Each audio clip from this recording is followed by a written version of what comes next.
मित्रांनो, राज्यामध्ये छत्रपती शिवाजी महाराज यांच्या नावाने जे पुस्तक आहे, शिवाजी कोण होता, की ज्याचे लेखक आहेत कॉम्रेड गोविंद पानसरे यांचं. आणि या पुस्तकाच्या संदर्भात जे प्रकाशक आहेत प्रकाश आंबी यांनी ते प्रकाशन केलं आणि त्या पुस्तकाचं नाव तेच राहणार आहे. अर्थातच ते पुस्तक लिहिलंय कॉम्रेड गोविंद पानसरे यांनी 1988 मध्ये. त्यामुळे त्या पुस्तकाला काही नाव बदलवू शकत नाही. परंतु या एका मुद्द्यावरनं बुलढाण्याचे आमदार संजय गायकवाड यांनी मात्र आपल्या बुद्धीचे आगळेवेगळे दर्शन, बुद्धिमत्तेचे आगळेवेगळे दर्शन समाजाला घडवले आणि या शब्दांमध्ये छत्रपती शिवरायांच्या संदर्भामध्ये अ, अनादर व्यक्त करण्यात आला आहे.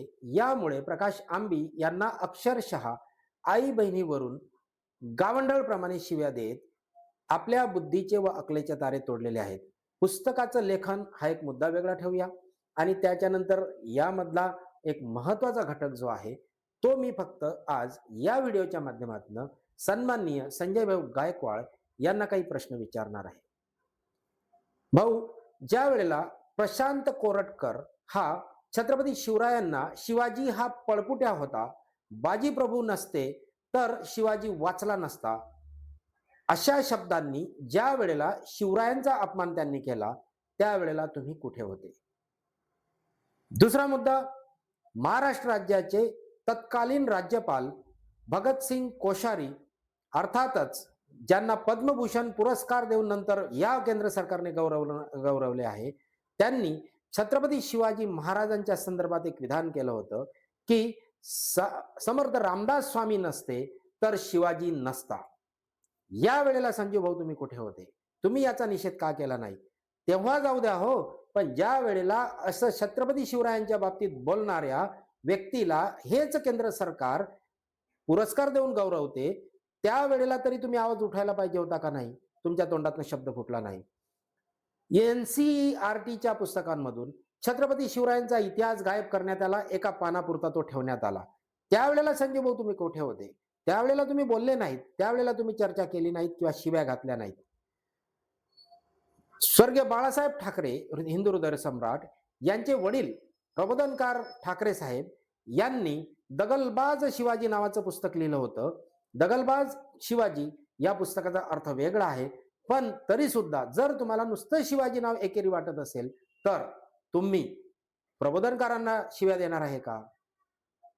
याही पलीकडे मी जाऊन सांगेल, जेव्हा जेम्स लेन नावाच्या एका विकृताने छत्रपती शिवाजी महाराजांचं नावावर एक पुस्तक लिहिलं आणि पुस्तकाचं नाव होतं Shivaji the Hindu king in Islamic world. या पुस्तकाच्या लेखकाला तुम्ही कधी मला शिव्या दिल्याचं आठवत नाही. हेही जाऊ द्या हो, पण ज्यांना आपण स्वातंत्र्यवीर सावरकर म्हणून संबोधतात त्या विनायक दामोदर सावरकर यांनी संभाजी हा नाकर्ता पुरुष होता, पुत्र होता, असे शब्द वापरले. त्यावेळेलाही तुम्ही कोणत्या पुस्तकाच्या विरोधात कधी शिवीगाळ केल्याचा आढळत नाही. एवढंच काय, तुम्ही भाऊ, हे एवढे प्रश्न असताना तुम्ही एका सर्वसामान्य लेखकाला की ज्याने फक्त प्रकाशन केलं दुसऱ्या पुस्तकाचं, म्हणजेच की आवृत्तीचं, दुसऱ्याच्या पुस्तकाचं आवृत्तीचं प्रकाशन केलं, त्यांना तुम्ही इतक्या खालच्या लेवलवर जाऊन शिवीगाळ करतात, बोलतात. ही आपली महाराष्ट्रीयन संस्कृती आहे का? छत्रपती शिवरायांनी तलवार फक्त विरोधकांच्या विरुद्ध आणि शत्रूच्या बिमोड करण्यासाठी उचललेली नव्हती. छत्रपती शिवरायांनी तलवार उचलली होती या महाराष्ट्रामध्ये स्वराज्य निर्माण करण्यासाठी.